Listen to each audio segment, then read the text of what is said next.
بسم اللہ الرحمن الرحیم الحمد للہ والصلاة والسلام علی رسول اللہ وعلی آلہ وصحبہ اجمعین اما بعد۔ جزاک اللہ خیر آپ سب بھائیوں کا آنے کا، اور اللہ تعالی ہم سب کے بیٹھنے کو قبول فرمائے۔ آج انشاءاللہ جس ٹاپک پہ میں بات کرنے والا ہوں وہ ایک ایسا گناہ ہے جس گناہ کو ہم بہت چھوٹا سمجھتے ہیں، لیکن حقیقت میں وہ بہت بڑا گناہ ہے، یعنی اللہ کے ہاں وہ گناہ بہت بڑا ہے۔ ویسے جنرلی ایک مسلمان کی اپروچ یہ ہونی چاہیے کہ اس کو اس بات میں فرق نہیں کرنا چاہیے کہ کون سا گناہ چھوٹا ہے کون سا بڑا ہے۔ یہ فرق ایک منافق کرتا ہے، مسلمان کے لیے یہ فرق نہیں ہے، کیونکہ مسلمان کے لیے اصل چیز یہ ہے کہ چاہے وہ چھوٹا گناہ ہو چاہے بڑا ہو، حقیقت میں تو فنڈامنٹلی وہ اللہ کی نافرمانی اور معصیت ہے، اور اللہ کی ذات اتنی بڑی ہے کہ وہ ڈیزرو نہیں کرتی کہ اس کی نافرمانی کی جائے۔ کائنات کے اندر کوئی ایسی مخلوق نہیں ہے سوائے جنوں اور انسانوں کے جو اللہ کی نافرمانی کرتی ہو، کوئی مخلوق۔ پہاڑوں کو دیکھ لیں، پتھروں کو دیکھ لیں، سمندروں کو دیکھ لیں، آسمانوں کو دیکھ لیں، زمینوں کو دیکھ لیں۔ اللہ تعالیٰ فرماتے ہیں قیامت کے دن کہ اللہ تعالیٰ وعلیکم السلام آسمانوں کو بلائیں گے زمینوں کو، اور وہ چاہتے ہوئے یا نہ چاہتے ہوئے اللہ کے حکم کے پابند ہوں گے، وہ آئیں گے۔ یعنی بڑی سے بڑی مخلوق جو ہے وہ جرت نہیں کر سکتی کہ وہ اللہ کی نافرمانی کرے، لیکن ایک انسان جو ہے اور ایک جن خاص طور پہ، ان دونوں کو اللہ نے خاص طور پہ آئیڈینٹیفائی کیا ہے اس حوالے سے کہ یہ لوگ اللہ کی نافرمانی کرتے ہیں۔ حالانکہ چھوٹی سی ذات ہے، کوئی بہت بڑے بھی نہیں ہے، کوئی بہت طاقتور قوم بھی نہیں ہے، ان سے بھی بڑے بڑے اور طاقتور جو ہے وہ مخلوقات اللہ کی ایگزسٹ کرتی ہیں، لیکن بہرحال یہ دو اللہ کی نافرمانی کرتے ہیں۔ حدیث میں آتا ہے کہ نبی صلی اللہ علیہ وسلم نے فرمایا کہ ایک مومن کے لیے گناہ بہت بڑا، چھوٹا گناہ بہت بڑا ہوتا ہے، جبکہ ایک منافق کے لیے وہ ایسے ہی ہے کہ ناک پہ ایک مکھی بیٹھ گئی اور وہ اس کو ایسے اڑا دیتا ہے، دیٹس اٹ۔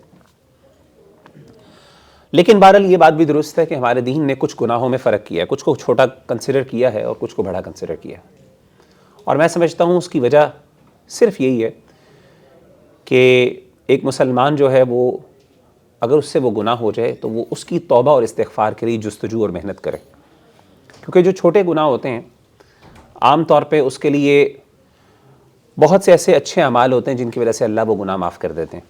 مثال کے طور پہ حدیث میں نبی صلی اللہ علیہ وسلم نے فرمایا کہ اگر ایک بندہ جو ہے وہ اچھا وضو کرے، اور اچھا وضو کرنے کی وجہ سے اللہ تعالیٰ اس کے گناہوں کو معاف کر دیتے ہیں۔ اس طریقے سے آپ نے فرمایا کہ ایک جمعے سے دوسرے جمعے کے درمیان اللہ تعالیٰ گناہوں کو معاف کر دیتے ہیں۔ بہت سے ایسے اعمال ہیں جن کی وجہ سے چھوٹے گناہ معاف ہو جاتے ہیں، لیکن بڑے گناہوں کے لیے خاص طور پہ انسان کو توبہ اور استغفار کرنا ہوتا ہے، اس کے لیے انسان کو محنت، یعنی اللہ کو منانا ہوتا ہے، ایک قسم کا آپ سمجھ لیں، لٹرلی جس طرح منایا جاتا ہے کسی کو، اس طریقے سے اللہ تعالیٰ تقاضا کرتے ہیں۔ تو بہت سے چھوٹے گناہ ہیں جن کو ہم چھوٹا سمجھتے ہیں، لیکن اللہ ان کو بہت بڑا سمجھتے ہیں۔ ان گناہوں میں سے ایک گناہ جو ہے وہ غیبت ہے، بیک بائٹنگ ہے۔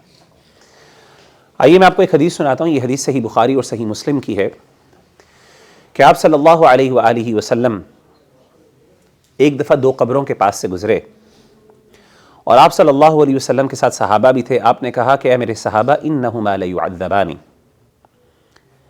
ان دونوں قبر والوں کو عذاب دیا جا رہا ہے، قبر میں ان پر عذاب ہو رہا ہے۔ وما يعذبان فی کبیر، اور ان کو جو عذاب دیا جا رہا ہے وہ کسی بڑی بات پہ نہیں کیا جا رہا۔ مطلب کیا بڑی بات پہ؟ بڑی بات تو ہے، وہ عذاب تو اسی لیے دیا جاتا ہے، مطلب یہ کہ ہمارے نزدیک وہ بات اتنی بڑی نہیں ہے، لیکن حقیقت میں یہ بات بہت بڑی ہے۔ آپ نے فرمایا کہ اما احدہما، جو پہلا شخص ہے جس کو عذاب دیا جا رہا ہے وہ کون ہے؟ آپ نے فرمایا فکان یمشی بالنمیمہ، یہ وہ شخص ہے جو لوگوں کی غیبتیں کرتا ہے، جو لوگوں کی بیک بائٹنگ کرتا ہے، اس کو اس کی وجہ سے قبر میں عذاب ہو رہا ہے، سبحان اللہ۔ اور دوسرا آپ نے فرمایا کہ واما الاخر، جو دوسرا ہے فکان لا یستتر من البول، دوسرا شخص وہ ہے جو جب پیشاب کرتا ہے یا یورینیٹ کرنے جاتا ہے تو خیال نہیں رکھتا، اور چھینٹے اس کو پڑتے ہیں اور وہ ناپاکی کا خیال نہیں رکھتا، ناپاکی اس کو لگ رہی ہے لیکن اس کے باوجود وہ اس کی پرواہ نہیں کرتا۔ تو آپ نے فرمایا دوسرے کو وہ اپنے پیشاب کے قطروں سے نہیں بچتا، تو اس وجہ سے اس کو عذاب دیا جا رہا ہے۔ تو آپ دیکھیں کہ نبی صلی اللہ علیہ وآلہ وسلم نے ان دو گناہوں کو، ان دو چیزوں کو آئیڈینٹیفائی کیا ہے۔ بظاہر یہ چیزیں ہمارے نزدیک چھوٹی ہیں، عام ہیں۔ عام کس لحاظ سے ہیں؟ یہ اس لیے عام ہے کہ ہم بڑے آرام سے یہ چیز کر لیتے ہیں. مثال کے طور پہ غیبت، میں سمجھتا ہوں کوئی معاشرہ ایسا نہیں ہمارا، کوئی فیملی ایسی نہیں، کوئی آفس ایسا نہیں، کوئی ورک سپیس ایسی نہیں جہاں پہ ہم لوگ غیبت نہ کرتے. اور یہ اتنی عام ہو گئی ہے کہ اب یہ بری نہیں لگتی، اس کو ایک سوشل ایکسیپٹنس حاصل ہو چکی ہے. اسی طریقے سے پیشاب کے قطروں سے نہ بچنا، یہ بھی ایسا ہی ہے. اکثر لوگ جلدی نکل آتے ہیں باتھ روم سے. جلدی آنا میں کوئی حرج والی بات نہیں ہے، باتھ روم میں رکنا اچھی بات نہیں ہے، لیکن صحیح طور پہ پاکیزگی کا خیال نہ رکھنا. میں نے کئی لوگوں کو دیکھا، اللہ معاف کرے، یعنی واش روم ہائیجین کا ہمارے ہاں بہت بڑا مسئلہ ہے. ایک تو کھڑے ہو کے پیشاب کرتے ہیں. کھڑے ہو کے پیشاب کرنے میں بعض اوقات اجازت ہے، حرج والی بات نہیں، اگر جگہ صاف نہ ہو، مجبوری ہو تو کھڑے ہو کے کیا جا سکتا ہے، حدیث میں اس کی اجازت موجود ہے. لیکن حقیقت میں مسلمان کے لیے ادب یہ ہے، اخلاقیات کا تقاضا یہ ہے، وہ کیا کرے؟ بیٹھ کے یورینیٹ کرے. اور اس کی بہت بڑی وجہ شاید جو منع کیا گیا یا پھر اس بات کی تنبیہ کی گئی کہ کھڑے ہو کے نہ کیا جائے، اس کی وجہ یہ ہے کہ اس کی وجہ سے چھینٹیں پڑتی ہیں. لیکن میں نے دیکھا لوگ دھوتے بھی نہیں، اپنا زپر کھولتے ہیں اور اس کے بعد پیشاب کر کے ویسے ہی نہ پانی، کیونکہ اب کھڑے ہو کے کر رہے ہیں تو اب پانی اس پہ ڈالنا جو ہے وہ پوری پینٹ کو گندا کر دیتا ہے، گیلا کر دیتا ہے، ویسے ہی پیشاب کے قطرے گر جاتے ہیں. تو اللہ معاف کرے، یہ چیز میں نے بہت کامن نوٹ کی ہے. اور آپ بھی کسی جگہ پہ چلے جائیں، اللہ معاف کرے، خاص طور پہ اگر آپ کا وہ ہو نا سیٹ والا واش روم ہو، تو وہاں پہ آپ دیکھتے ہیں کہ ساری جگہ پہ پیشاب کے قطرے گرے ہوتے ہیں. وہ اس کا کیا ہوتا ہے؟ اللہ معاف کرے، کوئی بندہ یوز بھی نہیں کر سکتا اس کو. اس کی وجہ یہ ہوتی ہے کہ لوگوں کو وہ ہائیجین کا ہی نہیں پتا. اللہ معاف کرے، لوگوں کے لیے تکلیف کا باعث بنتے ہیں. اور آپ صلی اللہ علیہ وسلم نے ان چیزوں سے منع فرمایا. آپ نے فرمایا کہ ایسے کام نہ کرو جس کی وجہ سے لوگوں کی بد دعائیں تمہارے لیے ہوں، یعنی لوگ تمہیں بد دعائیں دیں اس کی وجہ سے. اور ایسے کاموں کی وجہ سے کیا ہوگا؟ جو بیچارہ مجبوراً جائے گا، صاف بھی کر دے خود بھی، وہ بھی جو ہے وہ اتنے آرام سے اس کا دل نہیں جائے گا اس کو یوز کرے. سیدھی سی بات ہے. یہ نہ سمجھیں کہ یہ اخلاقی مجھ پر پریشر ہے، مورل پریشر نہیں، ہمارا دین کا تقاضا ہے. آپ جاتے ہیں، آپ اس کو اچھی طرح صاف کریں، اگلا بندہ استعمال کرے تو اس کی پاکیزگی کا بھی خیال ہو. یہ نہ ہو کہ آپ نے گندگی وہاں پہ چھوڑی، اس کو پتہ ہی نہیں چلا اس بیچارے کے اوپر گندگی لگ گئی ہے. اللہ معاف کرے. تو اس طرح کے معاملات جو ہیں یہ بڑے چھوٹے چھوٹے بظاہر معلوم ہوتے ہیں، لیکن انفارچونیٹلی یہ بات بہت بڑی ہے. نبی صلی اللہ علیہ وآلہ وسلم کی ایک اور حدیث سنیے ذرا. اس سے پتہ چلتا ہے کہ یہ گناہ جو ہے جس کو ہم سوشل ایکسیپٹنس حاصل ہو چکی ہے، حقیقت میں یہ گناہ بہت بڑا. ایک اور حدیث سنیے کہ آپ صلی اللہ علیہ وسلم کے بارے میں سیدنا انس فرماتے ہیں کہ آپ نے فرمایا، لما عرج بی مررت بقوم لهم اظفار من نحاس یخمشون وجوہهم وصدورهم. آپ نے فرمایا کہ جب مجھے معراج کروایا گیا، آپ فرماتے ہیں کہ میں ایک قوم کے پاس سے گزرا، ان کے ناخن لوہے کے تھے، سٹیل کے، میٹل کے تھے. یخمشون وجوہهم وصدورهم، تیز ناخنوں کی وجہ سے جو لوہے کے تھے وہ کیا کر رہے تھے؟ اپنے چہروں کو اور اپنے سینوں کو نوچ رہے تھے اس کی وجہ سے. آپ نے دیکھا آج کل کچھ رنگز بھی ملتی ہیں ایسی، آگے جو ہے نا اس کے وہ ہوتا ہے، یعنی بڑی وہ ایک پوائنٹڈ سی وہ ہوتی ہیں میٹالک. امیجن کریں کہ ایک بندے کے ناخن ایسے ہوں اور اس کی وجہ سے وہ اپنے چہرے کو نوچ رہا ہو اور اسی طریقے سے اپنے سینے کو بھی نوچ رہا. فقلت من هؤلاء یا جبریل. تو اللہ کے رسول صلی اللہ علیہ وسلم نے فرمایا کہ میں نے جبریل علیہ الصلوۃ والسلام سے پوچھا کہ اے جبریل یہ لوگ کون ہیں؟ آپ نے فرمایا هؤلاء الذين يأكلون لحوم الناس. اے نبی صلی اللہ علیہ وسلم یہ وہ لوگ ہیں جو لوگوں کے گوشت کھاتے ہیں. ويقعون في اعراضهم، اور یہ لوگوں کی عزتوں سے کھیلتے ہیں. یعنی وہ لوگ جو دوسروں کا گوشت کھاتے ہیں اور ان کی عزتوں سے کھیلتے ہیں، یہ ان کا انجام ہے کہ آج یہ اپنے گوشت کو نوچ رہے ہیں، یہ اپنے آپ کو، اپنے چہرے کو اور اپنے سینوں کو نوچ رہے ہیں اور اس کو زخمی کر رہے ہیں بار بار. لوگوں کا گوشت کون کھانے والا ہے؟ کیا اس سے کینیبلزم مراد ہے؟ نہیں ہے، اس سے مراد وہ نہیں ہے، یعنی غیبت کر رہے ہیں. آگے اس کی قرآن مجید میں آیت ہے، اس کی بنیاد پر ہم یہ بتا رہے ہیں. اور دوسری بات، لوگوں کی عزتوں سے کیسے کھیل رہے ہیں؟ obviously غیبت کا بنیادی طور پہ نقصان کیا ہوتا ہے؟ کسی کی عزت کو کم کرنا. بنیادی مقصد اور آبجیکٹو یہی ہوتا ہے. ایسا ہی ہوتا ہے کہ نہیں؟ ورنہ کسی کی تعریف کریں تو اس سے تو عزت کم نہیں ہوتی، وہ غیبت تو نہیں ہوتی. غیبت سے کیا ہوتا ہے وہ میں آگے انشاءاللہ بتاتا ہوں آپ کو ایگزیکٹلی. تو غیبت اصل میں ہوتی کسی کی عزت کو کم کرنے کے لیے ہوتی. تو یہ وہ بندہ یہ دو کام کرتا ہے، ایک تو لوگوں کا گوشت اس طرح، یہ بالکل ایسے ہی ہے جیسے لوگوں کا گوشت کھاتا ہے اور ان کی عزتوں سے کھیلتا ہے۔ سورہ حجرات میں اللہ تعالیٰ اس کی وضاحت فرماتے ہیں، اللہ کہتے ہیں یا ایھا الذین آمنوا، اے ایمان والو، اجتنبوا کثیرا من الظن، بدگمانی سے، کثرت سے بدگمانی سے بچو، لوگوں کے بارے میں زیادہ نیگیٹو نہ ہو۔ جو لوگ کثرت سے لوگوں کے بارے میں نیگیٹو ہوتے ہیں، اکثر اوقات وہ ان نیسسریلی لوگوں کے بارے میں نیگیٹو ہو جاتے ہیں۔ ان بعض الظن اثم، کیونکہ کچھ بدگمانیاں گناہ تک پہنچ جاتی ہیں، یعنی بدگمانی بعض اوقات جائز بھی ہوتی ہے، اوبویسلی کوئی بندہ برا ہے تو اس کے بارے میں اچھا گمان آپ نہیں رکھ سکتے، لیکن جو بندہ کثرت سے لوگوں کے بارے میں پیسمسٹک ہے، نیگیٹو ہے، تو اکثر اوقات کیا ہوگا کہ وہ کسی ایسے بندے کے بارے میں بھی نیگیٹو ہو جائے گا جس بیچارے کا قصور نہیں۔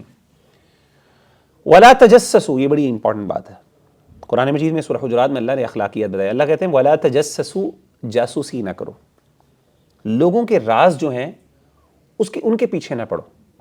جاسوسی کرنے کا بھی ہمارے ہاں بہت بڑا مرض ہے، اور یہ ایک بہت بڑی ریزن ہے جس کی وجہ سے لوگ غیبت بھی کرتے ہیں۔ یہ اصل میں یہ ساری چیزیں لنکڈ ہیں آپس میں۔ بدگمان شخص ہی لوگوں کی غیبت کرتا ہے، نیگیٹو ہے نا، وہ لوگوں کے اندر اچھائی دیکھ ہی نہیں رہا، نیگیٹو چیزیں دیکھ رہا ہے، تو وہ کیا کرے گا؟ بدگمانی کر کے، وہ بدگمان ہوگا تو اس کے بارے میں نیگیٹو باتیں کرے گا۔ اور دوسری بات ولا تجسسوا، جاسوسی نہ کرو، یہ بھی لنکڈ ہے بات۔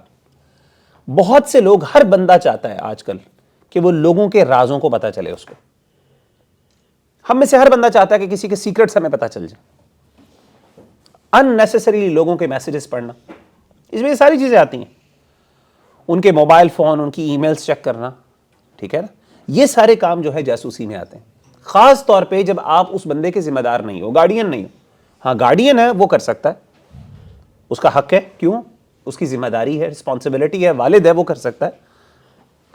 ینگ بوائے ہے، اس کا موبائل فون ہے، والد چیک کر سکتا ہے کہ بیٹا کس سے بات کر رہا ہے، اس کے واٹس ایپ پہ کیا چل رہا ہے، اس کے اسنیپ چیٹ پہ کیا چل رہا ہے، اس کے ان باکس میں کیا کچھ ہے، ساری چیزیں وہ چیک کر سکتا ہے، اس کے پاس اس کا حق ہے، اس کو اختیار دیا گیا۔ لیکن کوئی دوسرا دوست نہیں کر سکتا، ٹھیک ہے، کوئی ان نیسسری تھرڈ پرسن نہیں کر سکتا آ کے۔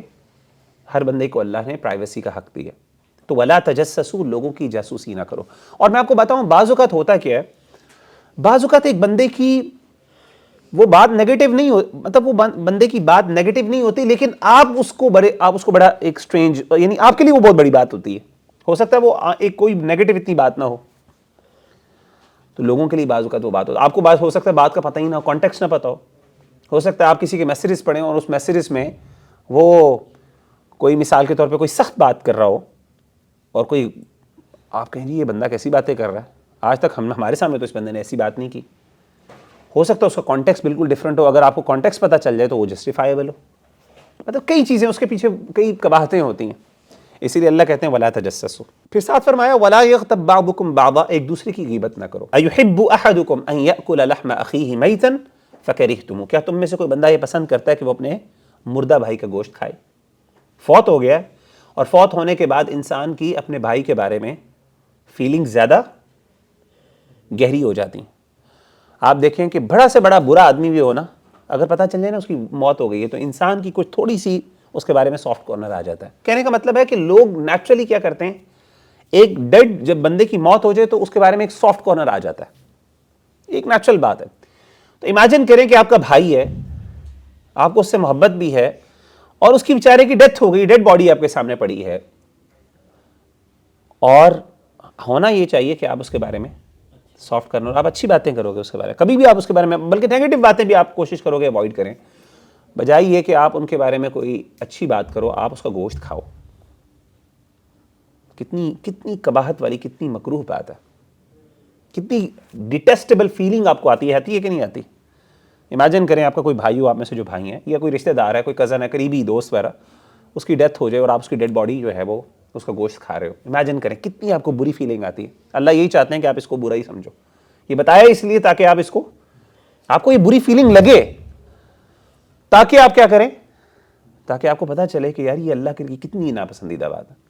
یعنی جتنی وہ بری بات ہے بالکل اسی طریقے سے ایسا ہی ہے، یعنی کسی بھائی کے بارے میں غیبت کرنے کا مطلب ہے کہ آپ اس کو مار کے اس کا گوشت کھا رہے ہو، اتنی بڑی بات نیگیٹو قرآن مجید میں اللہ نے بیان۔ اللہ کہتے ہیں فکرہتموہ، تم اس کو ناپسند کرتے ہو نا، سارے ناپسند کرتے ہیں۔ اللہ کہتے ہیں پھر واتقوا اللہ، پھر اللہ سے ڈر جاؤ۔ ان اللہ تواب الرحیم، اللہ تعالیٰ بہت تواب بھی ہے اور رحیم بھی ہے، یعنی توبہ قبول کرنے والا اور رحم کرنے والا ہے۔ غیبت کہتے کسے ہیں؟ نبی صلی اللہ علیہ وآلہ وسلم نے اس کی تعریف خود فرما دی۔ صحیح مسلم کے اندر حدیث موجود ہے کہ آپ نے فرمایا، صحابہ سے پوچھا کہ اتدرون ما الغیبہ، اے میرے صحابہ مجھے بتاؤ تمہیں غیبت کا پتہ ہے؟ غیبت کا مطلب کیا ہے، اس کی ڈیفینیشن کا؟ تو انہوں نے کہا اللہ ورسولہ اعلم، اللہ اور اس کے رسول بہتر جانتے ہیں۔ اچھا یہ ذرا انداز بڑا زبردست ہے، یہ ذرا اس پہ غور کریں۔ صحابہ کا ایک بیہیویئر دین کے بارے میں کیا تھا کہ دین کے بارے میں اللہ کو یہ بیہیویئر پسند ہے کہ آپ اپنے آپ کو سبمٹ کرو اللہ کے سامنے، اور بہت زیادہ دین کے معاملے میں اپنے آپ کو انٹیلیجنٹ اور بہت زیادہ نالجبل ڈکلیئر کرنا، یہ چیز کو ناپسند کیا جاتا ہے۔ صحابہ سے بڑھ کر عالم کون ہو سکتا ہے دین کا؟ کیونکہ نبی صلی اللہ علیہ وسلم کے بعد یہ پورا دین جو آج ہمارے پاس ہے کس کے ذریعے پہنچا؟ صحابہ، یعنی ان کا انٹلیکچوئل لیول ظاہر ہے، ہم ایزیوم کرتے ہیں کہ دیور فار بیٹر، کیونکہ ان کی وجہ سے ہی آج ہمیں یہ ملا نا۔ اب صحابہ جو تھے، جب بھی ان سے، اب اللہ کے رسول نے کہا تمہیں پتہ ہے غیبت کیا ہے؟ اگر میں آپ سے پوچھتا چلے جی بتائیں غیبت کیا ہے، تو ہم میں سے ہر بندہ کہتا جی مجھے بھائی غیبت یہ ہے یہ ہے یہ ہے یہ ہے، ہر بندہ کوئی نہ کوئی اوپینین ضرور دیتا ہے کہ نہیں، نیچرلی ہمارے ہاں یہ ہے۔ لیکن صحابہ کے سامنے جب اللہ کے رسول نے پوچھا تمہیں پتہ ہے غیبت کیا ہے، تو صحابہ کہہ سکتے ہیں اللہ کے رسول غیبت شاید یہ ہے یہ، لیکن فوراً انہوں نے کہا اللہ ورسولہ اعلم، اللہ اور اس کے رسول بہتر جانتے ہیں۔ یعنی بہتر جانتے کا مطلب ہے ہمیں شاید پتہ ہے، ہماری اپنی ڈیفینیشنز ہیں، لیکن اللہ کے رسول ہم آپ سے جاننا چاہتے ہیں، آپ ہمیں بتائیں کہ غیبت کیا ہے۔ We are ready to unlearn and then relearn, یعنی یہ پورا اس سے مراد ہے۔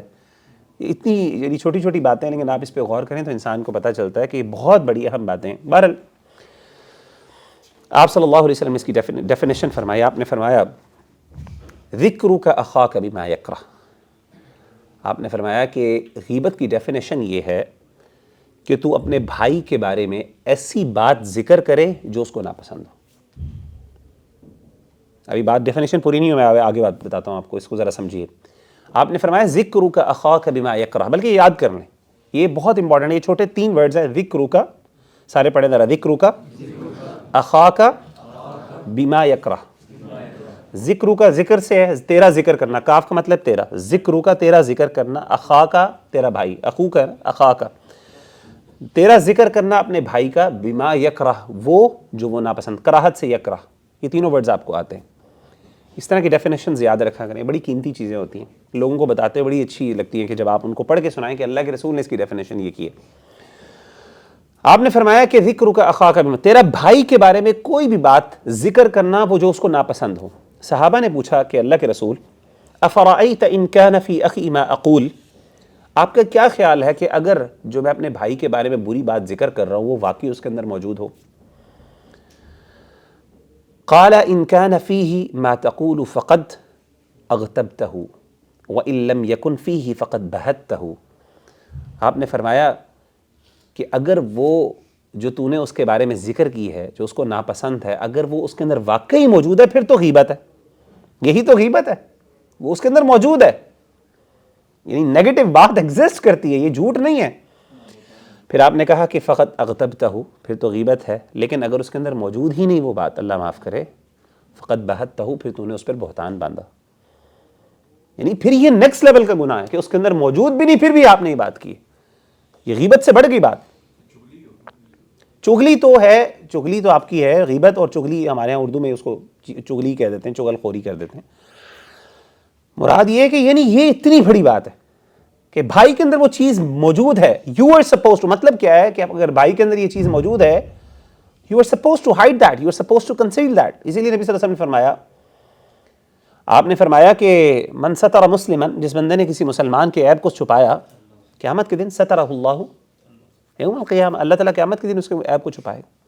You are suppose, by default ایک مسلمان کی کمی اس کو کنسیل کرنا، اس کو چھپانا ہے، اس کو نہیں۔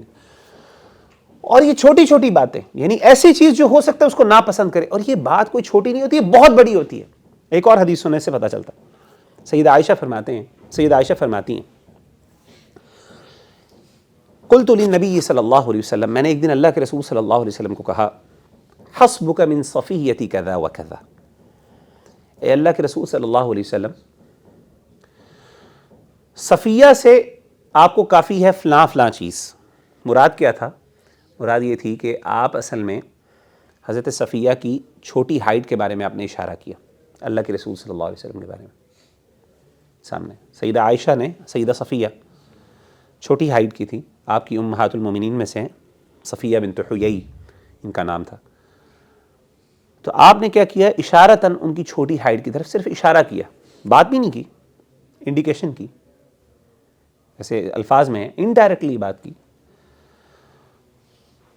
تو آپ صلی اللہ علیہ وسلم نے ذرا سنیں جملہ کیا کہا. جب آپ نے سنا نا کہ حضرت عائشہ نے اب آپس میں، آپ کو پتہ ہے وائفز کا تو آپس میں اس طرح کی باتیں ایک دوسرے کو بڑی سخت باتیں کر دیتی ہیں، تو یہ تو چھوٹی سی بات تھی بظاہر ہمارے نزدیک.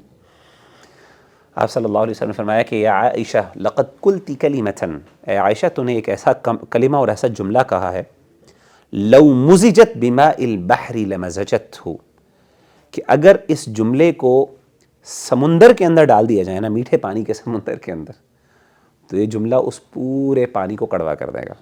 آپ نے فرمایا کہ اے عائشہ تو نے ایسا جملہ کہا ہے کہ سمندروں کو یہ جملہ کڑوا کر سکتا ہے، اتنی بڑی بات ہے. تو ایک تو یہ بات بتائی، دوسری کہا کہ میں نے فلاں اپنے ایک شخص کے سامنے نا کسی بندے کی نقل اتاری. ہمارے یہاں عام طور پہ یہ بڑا میکنگ کرنا، نقل اتاری. حضرت عائشہ کہتی ہیں اللہ کے رسول صلی اللہ علیہ وسلم کے سامنے. اللہ کے رسول نے کیا جواب دیا؟ آپ نے فرمایا کہ عائشہ ما احب انی حکیت انسانا وان لی کذا وکذا. آپ نے فرمایا کہ عائشہ کہ مجھے، آپ نے بہت بڑے مال کا ذکر کیا کہ مجھے اگر اتنا گولڈ اور سلور بھی دے دیا جائے نا اور مجھے یہ کہا جائے کہ تم فلاں بندے کی نقل اتار کے دکھاؤ، میں کبھی بھی اس کی نقل نہیں اتاروں گا. اور سبحان اللہ، ہم کس طرح، کتنا نارم ہے، کتنا یار یہ ایک عام سی بات ہے کہ نقلیں اتارنا. سبحان اللہ. ہمارے یہاں اللہ معاف کرے ہم سمجھتے ہیں کہ مزاق کی کوئی، ہم سمجھتے ہیں کوئی لمٹ نہیں ہے. اللہ معاف کرے گندے مزاق کرتے ہیں، گندے مزاق یعنی ایسے جس سے نا ایک ڈیسنٹ آدمی ناکراہت پسند کرتا ہے. ایک بندے کے یعنی پرائیویٹ ایریاز کے بارے میں مذاق کرتے ہیں دوستوں کے، ہاں مرد تو، لڑکے تو آپ سب ماشاءاللہ لڑکے بوائز بیٹھے ہوئے ہیں، اس طرح کا مذاق بہت کامن ہے. پھر اس طرح کی معاملات، یعنی اس طرح کے مذاق کرنا، پھر یعنی وہ چیز جو ایک نارمل مزاج کا آدمی ہے، مجھے بتانے کی ضرورت نہیں، آپ سب کو پتہ ہے کہ کیا کیا چیزیں جو ہے ہم لوگ عام طور پہ مذاق کر لیتے ہیں. تو اس طرح کی چیزیں جو ہیں، اور خاص طور پہ کسی دوسرے کے بارے میں کرنا، آبویسلی آپ کو پتہ ہے کہ وہ چیز ناپسندیدہ ہے. اب ذرا آئیے کہ جو میں نے آپ سے بات کی غیبت کے بارے میں، یاد رکھیے گا غیبت صرف بات کا نام نہیں، یہ بہت اہم بات ہے. امام غزالی رحمہ اللہ کی احیاء العلوم کے اندر وہ ذکر کرتے ہیں، وہ کہتے ہیں غیبت کا مطلب صرف یہ نہیں ہے کہ منہ سے کسی کے بارے میں برائی کرنا.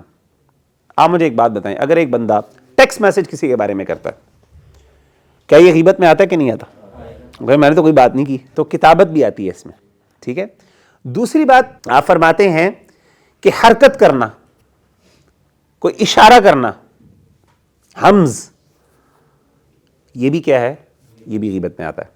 مثال کے طور پہ جیسے کوئی بندہ آتا ہے تو ایک مخصوص سا اشارہ آپ نے کیا اس کے بارے میں جس سے آپ ہنسنا شروع ہو گئے، یہ بھی غیبت ہے. کیونکہ اس کو پتہ ہے کہ اصل میں دیکھیں ڈیفینیشن اگر آپ کے ذہن میں ہو نا تو آپ کو پتہ چلے گا کہ اس کو پتہ چل گیا نا آپ نے بات کی ہے. اور میں آپ کو اس میں ایک بات خاص طور بھائیوں کو بتاؤں، یہ ہنسنا جو ہے نا، اسمائل کرنا، یہ اسمائل کرنا بھی بعض اوقات غیبت میں آ جاتا ہے. مثال کے طور پہ ایک بھائی آیا بیٹھا ہوا ہے اور آپ نے اس کو دیکھ کے نا ایک دوسرے کو دیکھ کے اسمائل کیا اس کی بات پہ. آپ مجھے خود بتائیں آپ کو یہ بری لگے گی کہ بات کریں؟ اور آپ کو پتہ ہے کہ کوئی ایسی بات ہے جو، اور ظاہر ہے اگر آپ اس سے، وہ بندہ آپ سے پوچھے گا آپ کیوں اسمائل کر رہے ہیں، تو آپ یار اصل میں ہم کچھ اور کہہ رہے تھے، آپ بات پھیرنے کی کوشش کریں گے، ڈیفینیٹلی ہے کہ نہیں؟ یعنی یہ بھی غیبت ہے. اب غیبت کے کیا اسباب ہیں، میں پھر غیبت کی اقسام بتاؤں گا. اب دو چیزیں انشاءاللہ آگے ہیں، ایک تو یہ کہ غیبت کے کچھ اسباب اور مین ریزنز کیا ہیں جن کی وجہ سے لوگ غیبت کرتے ہیں، اور پھر اس کے بعد یہ بھی بتاؤں گا کہ غیبت کی کچھ قسمیں بھی ہیں. ہر غیبت حرام بھی نہیں ہوتی، اور ہر غیبت جو ہے وہ کچھ غیبت، بلکہ بعض اوقات غیبت کرنا واجب ہو جاتا ہے، ضروری ہوتا ہے. تو وہ بھی آپ کو میں بتاتا ہوں انشاءاللہ. سب سے پہلے غیبت کے اسباب جان لیتے ہیں. 3 بڑے کازز ہیں غیبت کے میری نظر میں، اور بھی ہیں علماء نے ذکر کیے ہیں. پہلا سب سے بڑا جو ریزن ہے نا غیبت کا، وہ یہ ہے تجسس کرنا، لوگوں کے معاملات کے اندر ان نیسیسریلی انوالو ہونا. ہمارے ہاں جیسے یہ بہت بڑا ایک ہے، آپ خود دیکھیں، اللہ معاف کرے کہیں ایکسیڈنٹ ہوا ہوتا ہے، سارے کھڑے ہو کے، تماشائی کھڑے ہو کے، کوئی بندہ لڑائی ہو جائے سارے کھڑے ہو کے دیکھنا شروع ہو جاتے ہیں. اللہ معاف کرے ٹریفک رکتی کس وجہ سے ہے؟ اس لیے نہیں کہ اللہ معاف کرے بعض اوقات تو گاڑی کی وجہ سے، گاڑی درمیان میں ہوتی ہے اللہ معاف کرے تو اس کی وجہ سے رک جاتی ہے ٹریفک. بعض اوقات سائڈ پہ لگی ہوتی ہے، بالکل سائڈ پہ، پوری روڈ خالی ہوتی ہے، لیکن ہر بندے نے دیکھنا ہوتا ہے، اور لوگ باقاعدہ گاڑی روک کے، موٹر سائیکل روک کے، جا کے بھی کھڑے ہو کے دیکھتے ہیں، اور آدھا گھنٹہ کھڑے ہو کے دیکھتے ہیں. سبحان اللہ. دیکھیں اگر تو آپ کا مقصد ہے نا کہ وہاں پہ ہیلپ کرنا، پھر تو ضرور آپ کریں، بالکل کریں. لیکن اگر صرف تماشائی بننا دیکھنا ہو، لڑائی ہو رہی ہو تو اس میں بھی ہم نے دیکھنا ہوتا ہے کھڑے ہو کے سارے باقاعدہ بھاگ بھاگ کے سارے آ جاتے ہیں دیکھنے کے لیے جی کیا ہو رہا ہے. سبحان اللہ. اسی طریقے سے یہ وی لاگنگ, میں تو سمجھتا ہوں وی لاگنگ کی بھی بنیاد یہی ہے. وی لاگنگ کیا ہے؟ آپ نے اپنی پورا دن دکھانا ہے, how I spend a day, اور everyone is looking at you. ہاں یار دیکھو میں کیسے دن گزارتا ہے. اتنے ویلے ہیں ہم سارے, بتائیں جی آپ اتنے ویلے کیوں ہیں؟ اتنا ٹائم ہے ہر بندے کے پاس. اصل میں یہ مزاج ہے پوری دنیا میں ہر بندے کا نا, پاکستان میں تو بہت زیادہ ہے, ویسے بھی ہے جنرلی, یہ جو مزاج ہے نا کہ دوسروں کے معاملوں میں unnecessarily انوالو ہونا, انٹرسٹ رکھنا. سبحان اللہ. وہ ایک خاتون تھی, وہ نا مٹکا اپنے سر پہ ایک برتن لے کے جا رہی تھی, تو اس کے اوپر اس نے نا وہ ڈھکا رکھا ہوا تھا, کپڑا رکھا ہوا تھا. تو ایک شخص پاس سے گزرا, اس نے کہا, بوڑھی عورت تھی, تو اس نے کہا کہ اماں جی اس کے اندر کیا پڑا ہوا ہے جو آپ نے اس کو کور کیا ہے؟ میں نے کہا بیٹا اگر میں نے تجھے بتانا ہوتا تو میں اس کو کور کرتی. اگر یہ پبلک اوپینین کے لیے ہوتا, یہ پبلک ایکسپوجر کے لیے ہوتا تو میں ساروں کو جا کے دکھاتی. میں نے کور کیا, تو میں کیا انٹرسٹ ہے اس میں پڑا کیا ہے؟ سمجھ رہے ہیں نا. تو یہ ایک ہے کہ بھائی اگر ایک بندہ چھپانا چاہ رہا ہے یا ایک بندے, آپ کیوں انوالو ہوتے ہیں اس چیز میں؟ اللہ معاف کرے, اس چیز کو ناپسند کیا گیا. اسی طریقے سے آپ دیکھیں کہ لوگوں کے معاملات میں انوالو ہونے کی ایک بہت بڑی صورت یہ ہے کہ لوگوں کے گھروں میں جھانکنا. یہ میں نے بہت گندی عادت میں نے دیکھی ہے, بہت گندی عادت دیکھی ہے. گھر کا دروازہ کھلا ہے, کھڑے ہونے والے سارے دیکھ رہے ہیں, باہر گزرنے والے سارے دیکھ رہے ہیں. ہماری نظروں کی حفاظت بالکل نہیں ہے. سبحان اللہ. آپ کو پتہ ہے کہ یہ نبی صلی اللہ علیہ وسلم نے فرمایا کہ اگر کوئی بندہ, یہ دیکھیں کتنی بڑی بات ہے, ایک بندے کا گھر کا دروازہ ہے, وہ کھلا ہوا ہے, یا کپڑا پردہ لٹکا ہوا ہے, اور اگر کوئی بندہ اس کو دیکھتا ہے انٹینشنلی, اگر اندر سے کوئی بندہ کوئی چیز مار دیتا ہے اس کے منہ پر یا آنکھ پہ, اور اس کی آنکھ ضائع ہو جاتی ہے, نبی صلی اللہ علیہ وسلم نے فرمایا اس کی کوئی اس پر پکڑ نہیں. امیجن کریں کتنی بڑی بات ہے. اللہ معاف کرے, کوئی وجہ ہو تو پھر کرنے کی کوئی حرج نہیں ہے. unnecessarily کیوں ہم انٹرسٹ لیتے ہیں؟ دیکھیں بھارت دین کا, آپ صلی اللہ علیہ وسلم نے حدیث سنیں, آپ صلی اللہ علیہ وسلم نے فرمایا من حسن اسلام المرء ترکہ ما لا یعنی. ایک بندے کی اسلام کی ایکسلنس کب اچیو ہوتی ہے؟ جب وہ معاملات کے اندر انوالو ہونا بند کر دیتا ہے جو اس سے متعلق نہیں ہوتے. امیجن کریں حدیث کتنی بڑی. آپ نے فرمایا ایک اسلام کی پرفیکشن ہے, یعنی ایک بندہ اسلام کے ایکسلنس لیول پہ تب پہنچتا ہے جب وہ لوگوں کے معاملات کے اندر انوالو ہونا بند ہو جاتا ہے. فوکس ہے یار میرا اس کے ساتھ تعلق ہی نہیں, میں کیوں انوالو ہوں, میرے اس سے متعلق نہیں ہے, میں اس کا ٹائم بچنا شروع ہو رہے گا. آپ دیکھیے گا حسد, تجسس, یہ وہی والی بات ہے نا, تجسس میں پڑھنا جاننا. بھائی آپ کو غرض ہی نہیں, بھائی میرا ایک بھائی آپ کے پاس آتا کہتا ہے یار فلاں بھائی, یار میرا تعلق ہی نہیں سے, آپ مجھے کیوں بتا رہے ہو؟ مطلب میرا کیا انٹرسٹ ہے, میری ذات سے متعلق ہی نہیں, آپ کیوں مجھے بتا رہے ہو؟ Why am I, مطلب it doesn't have any concern with me. تو کہنے کا مطلب ہے کہ سب سے پہلی ریزن میں جو سمجھتا ہوں جس کی وجہ سے ہوتا ہے وہ یہ ہے کہ بے جا لوگوں کے معاملات میں دخل دینا. جب انسان دخل دیتا ہے, انسان کو لوگوں کی ویکنیسز پتہ چلتی ہیں, انسان کیا کرتا ہے, جا کے لوگوں کو بتاتا ہے. دوسری ریزن جس کی وجہ سے میں سمجھتا ہوں وہ ہے زبان کی بد احتیاطی, بد زبانی. غیبت زبان کا گناہ ہے, سیدھی سی بات ہے. اس طریقے سے زبان کی بد احتیاطی, جو بندہ اپنی زبان کے بارے میں کنسرن ہے نا کہ میری زبان سے جملہ کیا نکل رہا ہے, میں نے اپنی زبان کے بارے میں, اللہ نے مجھے پکڑنا ہے, میں ذمہ دار ہوں, وہ بندہ 10 دفعہ سوچے گا غیبت کرتے ہوئے. آپ ذرا کانشیس ہو جائیں, ایک دن کے لیے پریکٹس کر کے دیکھیں کہ میں زبان کے بارے میں کانشیس ہو گیا ہوں کہ یار میری زبان سے وہ جملہ نکلے جو واقعی خیر کی بات ہو. جیسے حدیث میں آتا ہے نا, من کان یؤمن باللہ والیوم الآخر فلیقل خیرا او لیصمت. ان میں سے جو بندہ اللہ اور اس کے رسول پر, یعنی جو اس لیول, آپ نے دیکھیں بات کیا کی, آپ نے کہا جو اللہ پر ایمان لے کے آتا ہے اور آخرت کے دن پر ایمان لاتا ہے, وہ چاہے تو اس کو چاہیے کہ یا تو وہ اچھی بات کرے یا خاموش رہے. تیسری چیز جو میں سمجھتا ہوں وہ یہ ہے کہ حسد جو ہے obviously یہ بہت بڑی ریزن ہے جس کی وجہ سے کیا انسان غیبت کرتا ہے. obviously جس کے بارے میں حسد محسود, جو حاسد ہوتا ہے وہ محسود کے بارے میں کیا کرے گا, غیبت کرے گا, اس کے بارے میں بری باتیں کرے گا, کیونکہ اس کے اندر ایک آگ جل رہی ہے جس کو وہ بجھا نہیں پا رہا. تو یہ 3 بڑے ریزن ہیں جس کی وجہ سے میں سمجھتا ہوں, ایک تو انسان لوگوں کے بارے میں, دیکھیں پرفیکشن یہ ہے, سیریسنس یہ ہے آپ کی ذات میں کہ انسان کیا کریں, لوگوں کے بارے میں, لوگوں کے معاملات میں دخل اندازی سے گریز کریں. اب آتے ہیں آخری بات آج کے سیشن کی, وہ ہے کہ غیبت کی کچھ اقسام ہیں. 3 قسمیں ہیں. ایک تو حرام قسم ہے جس کی میں نے آپ کا ذکر کیا, جو حدیث میں آ گیا, نبی صلی اللہ علیہ وسلم نے فرما دی. ایک قسم ہے جو مباح ہے, جائز ہے, اور ایک ایسی ہے جو واجب ہے, جو ضروری, وہ کرنی پڑتی. وہ کون سی ہے جو واجب ہے؟ حرام تو ہمیں پتہ چل گئی اور ہمیں پتہ بھی ہے. واجب وہ ہوتی ہے کہ بعض اوقات غیبت کرنا ضروری ہو جاتی ہے. اسے غیبت نہیں کہنا چاہیے لیکن چونکہ وہ غیبت کے ہی یعنی ڈیفینیشن وہی ہے, بات وہی ہے, ڈیفینیشن میں عادت ہی سے ہم غیبت کہہ رہے ہیں کہ اگر آپ سے کوئی بھائی کسی کے بارے میں مشورہ کرے, مثال کے طور پہ رشتہ دینا ہے, شادی کرنی ہے, تو شادی کے بارے میں کہتے ہیں جی میں نے فلاں بھائی جو ہے ان کے اپنی بہن کا رشتہ میں بھجوانا چاہ رہا ہوں یا میں چاہ رہا ہوں کہ اس کے نکاح ہو جائے, تو آپ اس کے بڑے اچھے دوست ہیں, مجھے بتائیں وہ بندہ کیسا ہے. Obviously he is expecting you to tell وہ کیا ایکسپیکٹ کر رہا ہے کہ آپ ان کو ایسی باتیں بتائیں جو کنسرن والی ہیں. اچھی باتیں تو شاید پتہ بھی ہوں گی اس کو جس کی وجہ سے وہ انٹرسٹ لے رہا ہے اس کے رشتہ کرنے میں, لیکن ہی از مینلی کنسرنڈ اباؤٹ کہ اس کی ویکنیسز بتائیں. تو آپ صلی اللہ علیہ وسلم نے فرمایا کہ مسلمان کا مسلمان پر حق ہے کہ جب اس سے کوئی مشورہ مانگے تو وہ اس کو مشورہ دے, یہ اس کا حق ہے. تو ایسے موقع پر اسی طریقے سے ایک بندہ بزنس کرنا چاہتا ہے, ایک بندہ بزنس کرنا چاہتا ہے کسی دوسرے کے ساتھ, ایک بندہ دھوکے دار ہے, دھوکے باز ہے, تو وہ بندہ کہتا ہے کہ میں فلاں بھائی نے مجھے آفر کی ہے بزنس کی, تو آپ کا کیا خیال ہے اس کے بارے میں, آپ نے اس کے ساتھ کچھ ڈیلنگز کی تھی پہلے, تو آپ کیا مجھے سجیسٹ کرتے ہیں؟ کہتے ہیں نہیں یار نہ کرو. اب بندہ کہ جی میں اس کے بارے میں ویکنس بتا دی تو کیا ہوگا, غیبت ہو جائے گی. نہیں, اب آپ پر فرض ہے, اب بتائیں اس کو وارن کریں, اس کو شر سے بچانے کی آپ پر ضروری ہو جاتا ہے. تو یہ ایک ایسی ہے جہاں پہ اب اگرچہ آپ اس کی ویکنس بتا رہے ہو لیکن یہاں پہ واجب ہو جاتا ہے. امام نووی رحمہ اللہ تعالیٰ نے 6 صورتیں بتائی ہیں جہاں پہ جائز ہے, واجب نہیں ہے, جائز ہے. کوئی بندہ بتانا چاہے تو اس کو گناہ نہیں ملتا, اور ان میں سے ایک یہ والی صورت بھی ہے جو میں نے ذکر کر دی, تو یہ واجب میں آ جاتی. تو 5 صورتیں بیسیکلی بنتی ہیں, میں بلکہ ان کی 6 ذکر کر دیتا ہوں تو اس میں یہ بھی آ جائے گی ایک. وہ 6 چیزیں کیا ہیں جو علماء نے ذکر کی ہیں, اور امام نووی رحمہ اللہ کہتے ہیں کہ مجمع علیہا و اکثر, یعنی ایسی ہیں ان میں سے یہ وہ ہیں جن پر اجماع ہے, یعنی جن پہ تمام علماء کا اتفاق ہے, ہاں یہ کیا جا سکتا ہے, اس میں کوئی قباحت والی بات نہیں ہے. پہلی چیز ہے الظلم, مظلوم ظالم کے بارے میں غیبت کر سکتا ہے to the person who is in authority.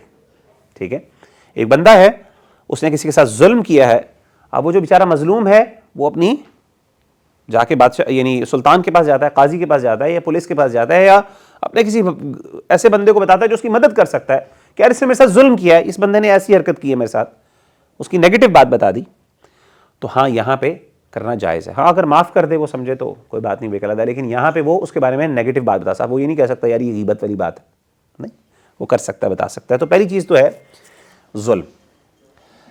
دوسری چیز ہے الاستعانۃ علی تغییر المنکر, کسی بندے کی اگر کوئی بندہ گناہ کر رہا ہے اور اس بندے کو گناہ سے روکنے کے لیے کسی کی مدد لینا تاکہ وہ بندہ اس کو سمجھا دے, تو یہ چیز بھی جائز ہے.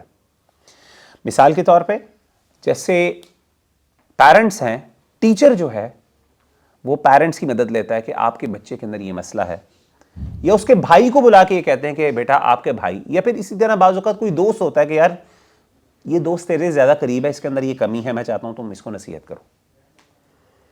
ٹھیک ہے, تو اس معاملے میں علماء نے اجازت دی ہے کہ یہ کیا جا سکتا ہے بشرطے کہ انسان کی نیت کیا ہو, خالص ہو, اس کی اصلاح. ٹھیک ہے.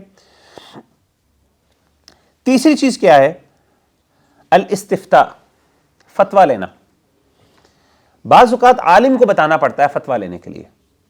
مثال کے طور پہ عورت اپنے شوہر کے بارے میں بتاتی ہے کہ میرے شوہر کے اندر یہ مسئلہ ہے, مجھے فتویٰ دے, میں کیا کروں. ٹھیک ہے. اسی طریقے سے بعض اوقات مرد اپنی بیوی کے بارے میں بتاتا ہے کہ میری بیوی نے یہ غلطیاں کی ہیں, یا وہ کرتی ہے, اس کی یہ بری عادتیں ہیں, مجھے بتائیں میں کیسے اس کو اوور کم کروں. یا کاؤنسلر کو آپ کسی ہیلپ کے لیے کر دیتے ہو, تو یہاں پہ بھی کیا ہے, اس کی علماء نے اجازت دی. اسی طرح چوتھی چیز وہی ہے کہ مسلمانوں کو کسی بندے کے شر سے محفوظ کرنا. ایک تو یہ نا کہ کوئی بندہ آپ سے مشاورت مانگے تب تو فرض ہو جاتا ہے, واجب ہو جاتا ہے بتانا, اس کو گائیڈ کرنا. بعض اوقات جنرلی آپ کو بعض مسلمانوں سے بچانا ہوتا ہے. مثال کے طور پہ آپ سے کسی نے مشورہ نہیں مانگا, لیکن آپ جنرلی پھر بھی سمجھتے ہیں کہ یار کہیں ایسا نہ ہو کہ فلاں شخص کے جو ہے فتنے سے, مثال کے طور پہ آپ نے کوئی کیا, مثال کے طور پہ جیسے ہوتا ہے ہمارے ہاں کمپنیز کے بارے میں ریویوز دے دیتے ہیں, پروڈکٹس کے بارے میں ریویوز دے دیتے ہیں, یا کسی کمپنی کی کسٹمر سروس کے بارے میں آپ ریویو دے دیں, تو ہاں آپ دے سکتے ہیں. مثال کے طور پہ جسٹ فار دا سیک کہ پیپل جو ہے نا وہاں پہ نہ جائیں. کوئی اچھا کھانا نہیں کسی ریسٹورنٹ میں کھایا تو آپ اس کے بارے میں پبلک اوپینین دے دیتے ہیں اپنے سوشل میڈیا کے اوپر، تاکہ لوگ کیا کریں، اسے بچ سکیں اس غلطی سے۔ پانچویں چیز یہ ہے ایسے شخص کے بارے میں ان یکون مجاہرا بفسقہ او بدعتہ، ایسے بندے کے بارے میں پبلکلی آپ بات کر سکتے ہیں، جو ایسے بندے کی غیبت کر سکتے ہیں جو بندہ اپنے گناہوں کو پبلسائز کرتا ہے اور جو وہ اوپنلی بیان کر رہا ہے۔ تو مثال کے طور پہ اگر ایک بندہ اوپنلی بتاتا ہے کہ میں میوزیشین ہوں اور میں میوزک کرتا ہوں، میں پوری رات بیٹھ کے گانے سنتا ہوں، اور وہ ساروں کے سامنے مجلس میں بتا رہا ہے، تو اب آپ نے کسی دوسرے کو بتا دیا یار پتہ یہ پوری رات گانے سنتا ہے، تو اب وہ غیبت میں نہیں آتا، یعنی اس غیبت، ویسے تو غیبت کی ڈیفینیشن میں آ جاتا ہے لیکن وہ بری والی بات نہیں ہے۔ تو علماء نے کہا کہ ایسا شخص جو اپنے گناہ کو علی الاعلان بیان کرتا ہے لوگوں کے سامنے، تو اس کی اسی طریقے سے کوئی آپ کو کوئی جو چیز ہے پتہ چل جاتی ہے لوگوں کے بارے میں، لوگ سوشل میڈیا میں ویڈیو بناتے ہیں اپنی کہ جی میرے بارے میں یہ ہے، اور وہ باقاعدہ انٹرویو دے رہے ہیں اپنے اس کے بارے میں، تو ہاں اب وہ چیز اتنی معروف ہے سوشل میڈیا کے اوپر، تو اب اس کے بارے میں آپ کسی اپنی بہن کو یا بھائی کو بتا دو پرسنلی، تو اس لیے یہ غلط نہیں۔ اور چھٹی چیز، آخری چیز جو علماء نے ذکر کی وہ یہ ہے کہ فَإِذَا كَانَ یعنی التعریف فَإِذَا كَانَ الْإِنسَانُ مَعْرُوفًا بِلَقَبِ الْأَعْمَشِ جاز تعریفهم بذلك۔ بعض اوقات انسان کی کوئی نا پرسنالٹی کا پارٹ بن جاتی ہیں کچھ چیزیں، اور انسان ان چیزوں سے معروف ہو جاتا ہے۔ مثال کے طور پہ عربوں کے ہاں یہ چیز تھی، جیسے مثال کے طور پہ اعمش، اعرج، اصم، اعمی و احول، مثال کے طور پہ کچھ لوگوں کی آنکھیں جو ہے نا وہ ایک آنکھ نہیں کام کرتی، تو ان کو جو ہے نا جو ہے وہ لوگ جو ہے نا یہ اعرج یہ جو ہے نا وہ لقب دے دیتے تھے کہ وہ بندہ ہے کہ جو جس کی آنکھیں بھینگا ہے، یا پھر اعمش، ان دونوں میں سے ایک ورڈ ہے۔ تو اگر اس طرح کا کوئی لقب مشہور ہو جائے اس کا، اور وہ عام ہو، اس کے نام کے ساتھ بیان ہو، اور وہ اس کو مائنڈ بھی نہ کرتا ہو، معروف ہو جائے، ایسی چیز کو بیان کرنا بری بات نہیں ہے، بشرطے کہ وہ معروف ہو جائے اس کے ساتھ اور وہ اس کو برا نہ جانتا ہو۔ تو مثال کے طور پہ یہ چیزیں ہیں، تو کچھ لوگ تو باقاعدہ فخریہ بھی بیان کر لیتے ہیں۔ مثال کے طور پہ وہ ایک ایکٹر ہے، پتہ نہیں پنجابی ایکٹر ہے، جو اپنے نام کے ساتھ ٹیڈی لگاتا ہے، تو وہ شخص ہے اب وہ اپنے نام کے ساتھ لگاتا ہے، اب اس کا قد میرا خیال قد چھوٹا ہے اس لیے شاید بیان کرتا ہے، اب وہ قد چھوٹا اس نے لگاتا ہے اپنے نام کے ساتھ، تو اب کوئی بندہ اس کو ٹیڈی کہہ دے یا اس کے بارے میں کوئی بتا دے کہ یار اس کا قد چھوٹا ہے، تو وہ کوئی بات نہیں، کیونکہ یہ اس کا اب نام بن گیا اور اس کو اب اس سے معروف ہو گیا، اور وہ خود بھی اس کو استعمال کرے اور اس کے بارے میں سینسٹیو نہ ہو۔ تو یہ 6 وہ چیزیں ہیں جو علماء نے ذکر کی ہیں جہاں پہ آپ کو اجازت ہے، اس کے علاوہ جو ہیں وہ ساری چیزیں کیا ہیں، وہ ناجائز ہیں۔ تو اللہ تعالی ہم سب کو عمل کرنے کی توفیق عطا فرمائے، جو سنا سمجھا، اور جو گناہ ہے اس سے بچنے کی توفیق عطا فرمائے۔ سبحانک اللہم و بحمدک اشہد ان لا الہ الا انت استغفرک و اتوب الیک۔ جزاکم اللہ خیرا۔